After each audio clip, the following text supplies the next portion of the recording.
थुंग थुंग कंधे पर बोरा लटकाए दिन भर गलियों में भटकता रहता। इधर उधर पड़ी प्लास्टिक की बोतलें और पुरानी चीजें उठाता रहता। फिर शाम को उन्हें बेचकर 2 वक्त की रोटी कमाता। थुंग थुंग अपनी बीवी और बच्चे के साथ एक टूटी हुई झोपड़ी में रहता था। गरीबी इतनी थी कि कभी कभी नमक रोटी भी नसीब नहीं होती थी। भूख मिटाने के लिए पेड़ों के पत्तों का सहारा लेना पड़ता। फिर भी थुंग थुंग ने कभी चोरी का सहारा नहीं लिया। एक दिन थुंग थुंग थका हारा श्मशान के पास बैठा था। शाम ढल चुकी थी और हवा में जले हुए लकड़ों की बू थी। तभी उसे मिट्टी के नीचे से हल्की सी रोशनी चमकती दिखी। वह धीरे से उठा और मिट्टी खोदने लगा।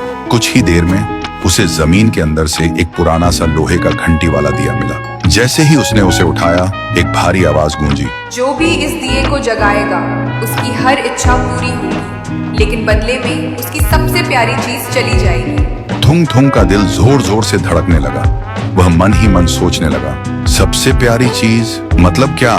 वह घर लौटा और बीवी को सब बताया। बीवी ने ध्यान से सुना। उसकी आंखों में डर भी था और थोड़ी सी उम्मीद भी। फिर बोली, 3 दिन से बच्चा भूखा है, क्यों ना पहले खाना मांग ले। थुंग थुंग ने कांपते हाथों से दिया जलाया और धीरे से बोला, हे दिए, मेरे भूखे बच्चे के लिए अनाज दे दो, बस पेट भर खाना दे दो। अचानक पूरी झोपड़ी अनाज और रोटियों से भर गई। बीवी खुशी से रो पड़ी। लेकिन उसी रात थुंग थुंग ने देखा उसका बच्चा चुपचाप कोने में बैठा है और उसे पहचान नहीं रहा। सुबह तक बेटा उसका नाम भूल चुका था। थुंग थुंग टूट गया, लेकिन घर में अनाज था और भूख खत्म हो चुकी थी। उसने खुद को समझाया, बाद में बच्चे का इलाज करवा लूंगा। फिर उसने सोचा, एक और बार इस्तेमाल कर लेता हूँ। इस बार उसने मांगा, हे दिए, पक्का मकान और दुकान दे दो। पलक झपकते ही टूटी झोपड़ी की जगह एक सुंदर पक्का घर बन गया और बगल में भरी हुई दुकान खड़ी थी।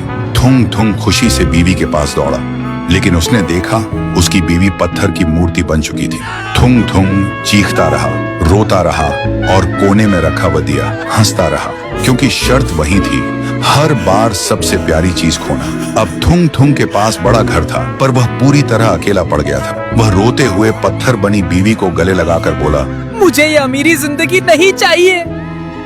मेरी बीवी और बच्चे को पहले जैसा कर दे, भले ही हम भूखे रहें। दिए की हंसी अचानक रुक गई। एक तेज रोशनी हुई।